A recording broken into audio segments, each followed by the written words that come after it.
What happens when a girl in a food-stained apron walks into a world of champagne flutes and designer shoes? What if she wasn't supposed to be there? But fate sent her anyway. They laughed. They whispered. She was the mistake in the room. But he saw something they didn't. Something no one expected. She came to deliver a meal. She might end up changing his life. Stay. Because this is not your typical love story. It's the kind that breaks the rules, one recipe at a time. Knox Wilder had been in this ballroom a dozen times before. The chandeliers always sparkled the same way, like diamonds trying too hard. The laughter always floated like champagne bubbles, hollow, fleeting. Deals were made in the corner. Smiles were traded like currency. It was beautiful. And dull. He stood near the window, sipping a glass of whiskey that cost more than some people's rent. Eyes glazed as yet another heiress recited her upcoming Bali itinerary like it was Shakespeare. He nodded politely, then tuned her out. Across town, Ivy Quinn balanced 3 bags of takeout in one hand and her cracked phone in the other, squinting at the delivery app. 1200 Astoria Lane, she muttered. Suite A. She adjusted her baseball cap, pushed open the gold-trimmed door, and immediately felt something was off. The room she entered was massive, with high ceilings, live music, and at least 4 different people holding champagne flutes. No one looked like they were waiting for takeout. Still, she scanned the room. Maybe it's a fancy Airbnb, she thought. Then came the accident. As she turned toward the stairs, her elbow bumped a tray of crystal glasses. One wobbled. Tilted. Splash. The deep orange of mango juice arced through the air, straight onto the chest of a man in a navy pinstripe suit. The room fell silent. The man, silver-haired, stiff as stone, looked down at his stained shirt like someone had just slapped royalty. Gasps followed. Then whispers. Who let the help in? She doesn't even have a uniform. Probably one of those app workers. They'll let anyone in these days. Ivy's cheeks flushed. She stepped back, raising her hands. I'm sorry. I think there's been a mistake. A security guard approached. Another reached for her elbow. You'll need to leave. I'm just delivering food, look, the app said Suite A. This isn't Suite A. This is a private event. You're trespassing. And then, a voice cut through the noise. Deep. Calm. Sharp as a blade. Let her go. Everyone turned. Knox Wilder stepped forward, pocketing his whiskey glass. Eyes locked on the scene like it was a boardroom negotiation gone sideways. She's clearly not here to cause trouble. The guards hesitated. The room did too. Knox tilted his head, studying her. You're from Akashic, right? Ivy blinked. Why yeah. I mean, yes. I help out there. Sometimes deliver. His eyes lit up just slightly. You guys make the best yakisoba in the city. Tell your chef I said that. A pause. Or? He raised an eyebrow. Are you the chef? Ivy stared, still half panicked, still gripping the delivery bag like a shield. Sometimes. When the kitchen's short. A smirk tugged at the corner of his mouth. Interesting. The room, now thoroughly confused, looked back and forth between them like a tennis match. Knox turned to the guards. She's not going anywhere. In fact, give her a drink. She's earned it. Ivy didn't know it yet. But the wrong delivery, the spilled juice, the public humiliation. It had just opened the door to a life she never imagined. And Knox Wilder. He wasn't letting her walk out that door without finding out exactly who she was. The next day, Ivy stood in front of AKASHIC's tiny kitchen window, wiping her hands on a towel when a familiar luxury car pulled up outside. She didn't move, even when the driver stepped out and opened the back door. Knox Wilder emerged, sunglasses on, suit immaculate, looking wildly out of place against the backdrop of oil-stained sidewalks and worn-out signage. He walked in like he owned the city, because in many ways, he did. "You're a hard woman to track down," he said casually, eyeing the steaming trays on the counter.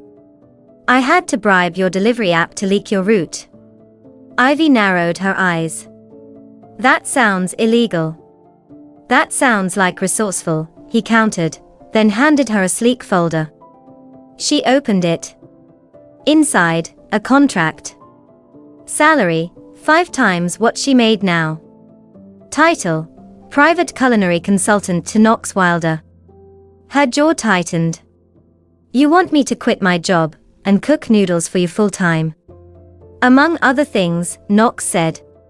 "I want real food. Not plated art. And I want someone who can tell me when the sauce is trash without blinking." She folded her arms. "I have a life here. A restaurant. My grandmother. I can't just walk away." He leaned in, voice lower. "Then don't. Do both. Part-time. I'll send a driver. You'll work your hours, set your terms. But I want you in my kitchen." Ivy stared at him, heart racing. "Why me?" His smile was small, but sincere. "Because you walked into a room full of wolves, and didn't beg to stay. You've got something money can't buy." She didn't say yes. But she didn't say no either. Wilder Enterprises didn't feel like an office. It felt like a fashion runway had merged with a bank vault. Everyone wore suits that looked custom-tailored, and heels that never clicked too loud. The receptionist had perfect eyeliner. The elevators were glass.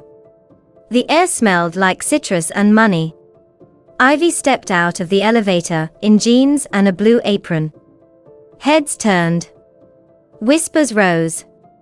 Knox was already waiting in the test kitchen, sleeves rolled up, grinning. "I hope you're not intimidated," he said. "Only by how white these counters are," she muttered. He raised an eyebrow. "Make something. Right now. Excuse me. Surprise me." She exhaled and got to work, chopping, stir-frying, tossing ingredients with instinct over precision. But somewhere in the rush, she overdid the soy sauce. When she placed the bowl in front of him, he took one bite and deadpanned. "Have you ever been to the ocean?" She blinked. "Yeah. Because this tastes like you bottled the Pacific." "Are you serious?" "Dead serious." Her face flushed. "I'll make it better." "Good," he said, licking sauce from his thumb. "Because I just cleared my calendar for lunch tomorrow." The next day, Ivy entered the kitchen with new determination, only to find another woman already there. Tall.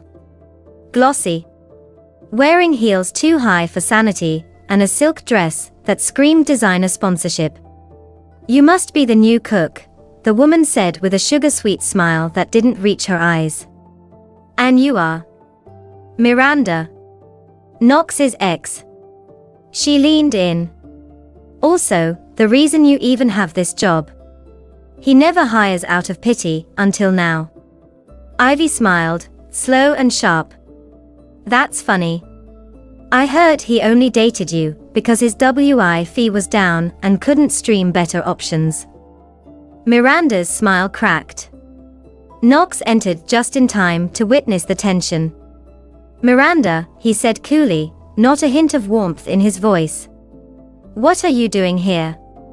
"Just catching up," she said through clenched teeth. He turned to Ivy, gently brushing past Miranda like she wasn't even there. "Need help with prep?" Ivy grinned. "Only if you don't mind getting saltier than my noodles." Miranda fumed. And Ivy knew this wasn't over. Days passed. The banter between them sharpened.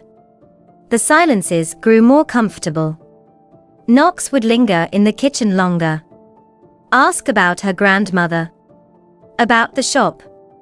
About her dream dishes. Sometimes, late at night, they'd sit in the private lounge upstairs, sipping tea, not talking about business. Just life. One evening, he asked, "If you could cook for anyone, living or dead, who would it be?" She thought for a moment. "My dad. He died before I could show him I'm good at something." Knox nodded slowly, quiet. "I think he'd be proud," he said. She didn't reply. But she didn't look away either. And in that quiet space between grief and warmth, something bloomed. Soft. Unspoken. But undeniable. It started like most things between them did, casual. They were seated on the rooftop of Wilder Enterprises, a picnic-style meal spread between them, grilled yakitori skewers, cold soba, and green tea in handmade ceramic cups Ivy brought from home. Knox leaned back, watching the sun dip low behind the skyline. "You ever think about opening your own place?" Ivy nearly choked on a piece of scallion. "What? Like a real restaurant?" "No, like a fake one with invisible customers," he teased. Then, more serious, "Yes. A real one. With your name on the door." She shook her head slowly. "Knox, I'm a girl who grew up helping her grandma peel garlic behind a cracked counter.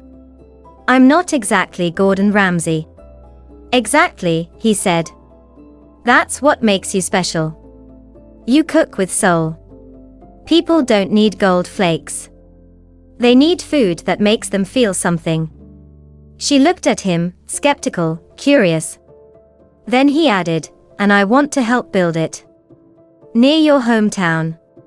You said the community was struggling. What if we brought jobs?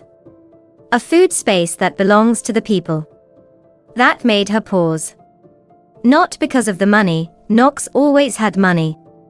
But because, for once, someone with power wanted to give something back. And he wanted to do it with her. The building went up in 6 months, modern, sleek, but warm. "Quinn's Table," the sign read. But the menu? That's where the storm hit. Ivy insisted on family-style seating, handwritten menus, and comfort food recipes passed down from her grandmother. Knox wanted media buzz. Big names. A celebrity chef to co-brand. "We can't run this like a backyard cookout," he said, voice tight. "This is a business. If we want it to survive. If I wanted a brand, I would have sold frozen dumplings to a supermarket chain," she shot back. "This is supposed to mean something. It can mean something and still scale. That's what you're not seeing." "No, what I see is you trying to turn my food into a luxury product only rich people can afford." Silence. Then she said, "I want full control of the kitchen. The staff. The experience. Or I walk." Knox stared at her for a long moment. Then nodded once, slow. "Fine. You do it your way. But if it flops, we do it mine." She didn't flinch. "Deal." From a distance, Miranda watched it all unfold. The headlines. The social media buzz. The viral countdown to the restaurant's opening. She smiled, but it was cold. She paid a man in a pressed grey suit at a quiet cafe on 45th Street. A health inspector with too many debts and not enough morals. A week later, Ivy walked into the kitchen to find yellow tape across her fridge. "Sanitation violation," the officer barked. "We're shutting you down pending investigation." Ivy's breath caught. "What? That's impossible. We passed everything." Knox appeared behind her, jaw tight, already dialing his lawyer. But it was useless. No trail. No proof. And the media. They devoured the scandal like piranhas. 3 days later, Ivy stood in the center of a public courtyard in the heart of the city, surrounded by burners, prep tables, and the press. Cameras clicked. Curious strangers gathered. She lifted her voice above the noise. No fancy kitchen. No secret ingredients. Just food, real, honest, clean. Watch me cook it, right here. For 6 hours, she stirred, grilled, and plated dish after dish. And the crowd. They loved her. Meanwhile, Knox moved in silence. He hired a private investigator. Traced money transfers. Caught Miranda's fingerprints in places she should never have been. The final blow came during a live-streamed press conference. Knox stood on stage, crisp in a grey suit, microphone in hand. Quinn's table was never the problem, he said. The problem was sabotage, by a woman desperate for relevance, who thought destruction would earn her back what she lost. Miranda's name lit up the news cycle, for all the wrong reasons. The health department cleared the restaurant hours later. Quinn's table reopened with a line stretching around the block. And Ivy. She didn't just survive the fire. She cooked through it. They tried to keep it quiet. Tried to pretend it was still just business. That the late-night talks, the lingering glances, the way Knox always found his way to Ivy's side in a crowded room, meant nothing. But the media saw everything. Billionaire CEO Knox Wilder scene with mystery chef, love on the menu. From noodles to necklaces, is Ivy Quinn the new queen of Wilder? Paparazzi began camping outside Quinn's table. Ivy couldn't even deliver noodles without a camera flash blinding her. She panicked. "This isn't me, Knox," she said one night, pacing in the kitchen while folding napkins, just to keep her hands busy. "I'm not made for headlines. I grew up clipping coupons and stealing WIF from the neighbors." Knox leaned against the counter, arms crossed, calm as ever. "You think I care about any of that?" She looked away. "We're not from the same world." He stepped closer. "I don't want same world. I want you. And if you don't see it yet." He tipped her chin up gently. Then let me say it plain. I like you, Ivy. I've liked you from the second you yelled at me about soy sauce. She blinked, caught between shock and something dangerously close to hope. And then she did the only thing that made sense. She didn't run. Months passed. The restaurant thrived. And one crisp autumn night, Knox invited her to a quiet dinner on the rooftop where it all began. Twinkling fairy lights. 2 plates of yakisoba. Jazz humming from a vintage record player. She rolled her eyes. "Don't tell me this is another business expansion talk." He smiled. "Not exactly." Then he dropped to one knee. Ivy's jaw dropped. "You're kidding." Knox held up a small, elegant ring, simple, no flash. "Just real. Marry me, Ivy. No headlines. No contracts. Just us." Silence. Then she laughed, breathless and stunned. "Can I counter-offer at 5 times that proposal?" Knox chuckled. "Say yes, and you can have the whole damn company."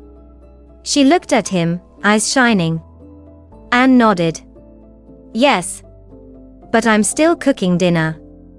They didn't get married in a ballroom or luxury resort. They chose Ivy's hometown. Beneath oak trees. Surrounded by sunflowers. With folding chairs, homemade pie, and a 3-piece jazz band that played Fly Me to the Moon just off-key enough to be perfect. The guests weren't just rich friends. They were neighbors, childhood friends, old customers from Akashic who still called her kiddo. Knox wore a navy suit and muddy shoes.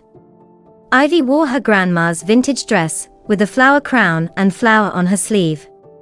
They danced under the stars. No red carpet. No flashing lights. Just warmth. Just love. As the evening faded, Knox leaned in and whispered against her ear. "You're mine. Always." Ivy smiled, eyes closed. "Then I hope you're ready to love a very stubborn chef." He laughed. "I already do." And somewhere in that little village, under the soft hum of fairy lights and the clatter of dishes in the background, love didn't need a headline. It just needed to be real. In a world obsessed with status, she reminded us that worth isn't worn on a wrist or stitched into a label. It's baked into the courage to show up as yourself. He had everything. She had nothing to prove. And somewhere in the mess of soy sauce, paparazzi, and late-night conversations, they found something no fortune could buy: real love. Because true love doesn't care about titles. It doesn't ask for permission. It shows up in the quiet, in the chaos, in the spaces where two people dare to meet in the middle, raw, stubborn, honest. And talent. It doesn't come in designer shoes or Ivy League degrees. Sometimes, it's hiding behind a delivery bag, in the hands of someone who's never been given a spotlight. Until they build their own. So no, this wasn't just a story about food. It was about fire. About fighting for what matters. And never giving up, no matter who tries to shut the kitchen down. Because the greatest victory isn't fame. It's choosing to rise, again and again. And still have the heart to feed others when you get there.